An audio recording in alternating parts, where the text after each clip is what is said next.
2 Samuel chapter 18. And David numbered the people that were with him, and set captains of thousands and captains of hundreds over them. And David sent forth a third part of the people under the hand of Joab, and a third part under the hand of Abishai, the son of Zeruiah, Joab's brother, and a third part under the hand of Ittai the Gittite.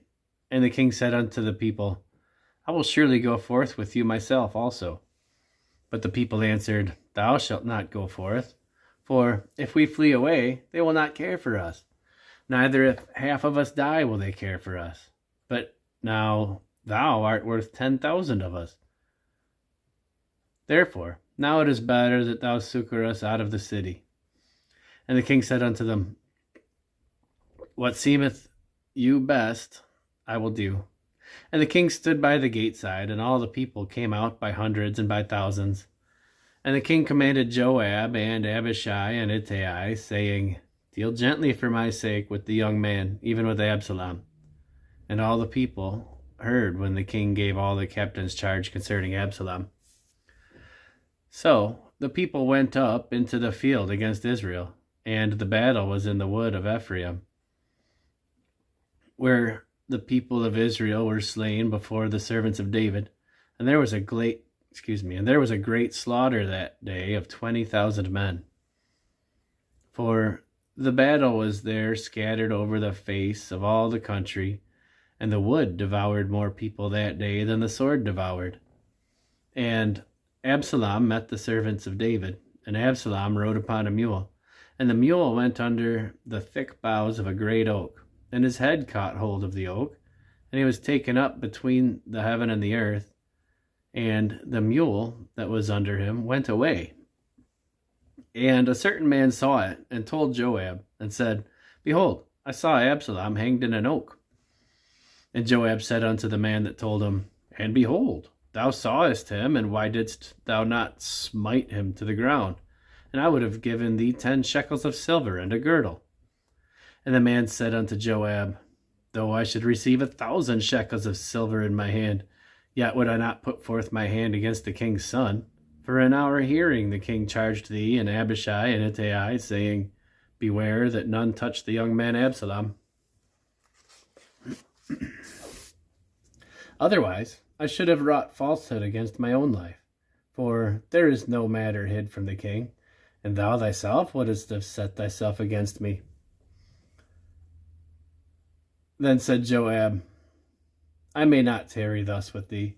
And he took 3 darts in his hand, and thrust them through the heart of Absalom, while he was yet alive in the midst of the oak. And 10 young men that bare Joab's armor compassed about, and smote Absalom, and slew him. And Joab blew the trumpet, and the people returned from pursuing after Israel, for Joab held back the people. And they took Absalom, and cast him into a great pit in the wood, and laid a very great heap of stone upon him. And all Israel fled, every one to his tent. Now Absalom in his lifetime had taken and reared up for himself a pillar, which is in the king's dale, for he said, I have no son to keep my name in remembrance. And he called the pillar after his own name. And it is called unto this day Absalom's place. Then said Ahimaaz the son of Zadok, Let me now run and bear the king tidings, how that the Lord hath avenged him of his enemies. And Joab said unto him, Thou shalt not bear tidings this day, but thou shalt bear tidings another day. But this day thou shalt bear no tidings, because the king's son is dead. Then said Joab to Cushai, Go, tell the king what thou hast seen. And Cushai bowed himself unto Joab and ran. Then said Ahimaaz the son of Zadok yet again to Joab, But howsoever, let me, I pray thee, also run after Cushai. And Joab said, Wherefore wilt thou run, my son, seeing that thou hast no tidings ready? But howsoever, said he, let me run. And he said unto him, Run. Then Ahimaaz ran by the way of the plain, and overran Cushai. And David sat between the 2 gates, and the watchman went up to the roof over the gate unto the wall, and lifted up his eyes, and looked, and behold, a man running alone. And the watchman cried and told the king. And the king said, If he be alone, there is tidings in his mouth. And he came apace and drew near. And the watchman saw another man running. And the watchman called unto the porter and said, Behold, another man running alone. And the king said, He also bringeth tidings. And the watchman said, Methinketh the running of the foremost is like the running of Ahimaaz the son of Zadok. And the king said, He is a good man, and cometh with good tidings. And Ahimaaz called and said unto the king, All is well. And he fell down to the earth upon his face before the king, and said, Blessed be the Lord thy God, which hath delivered up the men that lifted up their hand against my lord the king. And the king said, Is the young man Absalom safe?